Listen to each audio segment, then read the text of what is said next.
દર્શક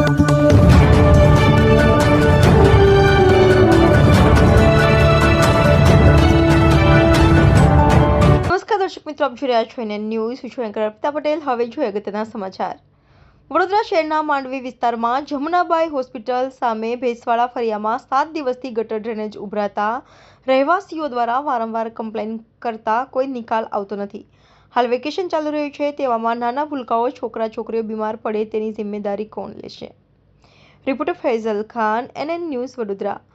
દર્શક મિત્રો, તમારી આસપાસ બની રહેલી અવનવી ઘટનાઓ વિશે જાણવા માટે એનએન ન્યૂઝને લાઇક કરો, શેર કરો, સબસ્ક્રાઇબ કરો અને બેલ આઇકન પ્રેસ કરો, જેથી આપને નોટિફિકેશન્સ મળતી રહે. કોર્પોરેશનમાં મીડિયા ઓનલાઈન કમ્પ્લેન કરી પણ કોઈ ધ્યાન આપતું નથી. બધી એટલું બધું પાણી ગંદુ નીકળે છે, બધું નરક બી નીકળે છે. નાના નાના બચ્ચાઓ રમવા ક્યાં જાય? બચારા વેકેશન કરવા આવ્યા તો બચારા ઘરમાં ને ઘરમાં એમને ભરાઈ રહેવું પડે છે. એટલું બધું પાણી નીકળે છે કે ચાલી બી નથી શકાતું. આજુબાજુથી ચાલી શકાય એટલું પાણી ગંદુ બધું નરક નીકળે છે. બધું ટોયલેટ ને એવું બધું નીકળે છે. આ જૂની લાઈનો છે, બધા જૂના જમાનાની. તો તમે નવી લાઈનો નાખો ને અમને રાહત આપો. બસ એટલું જ કહેવા માંગીએ છીએ અમે. ઘડી આ લાઈનો ઉભરાય છે, દર 15 દિવસે ને ચોમાસામાં તો વધારે ઉભરાય છે. ચોમાસામાં તો એટલી બધી ઉભરાય છે કે ઘરમાં બી પાણી, અમારા એપાર્ટમેન્ટના અંદર બી પાણી ઘૂસી જાય છે. એ લોકો અત્યારે કામગીરી કરવામાં ના જ પાડે છે.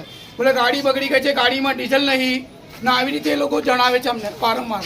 કેમ કે આજે મેં પોતે ઓફિસમાં જઈને આવ્યો છું.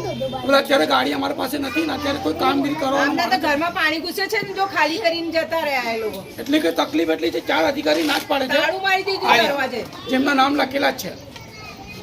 એ લોકો કામગીરી કરવામાં જ ના પાડે છે. મારું શેખ ફરીદ હુસેન અહેમદ. બેટા, ડ્રેનેજ લાઈન કેટલા દિવસથી ઉભરાય છે?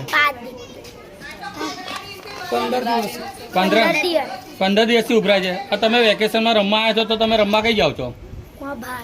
ક્यों બહાર ખેલને જાતે? એ ગટરથી ઉભરાય છે એટલે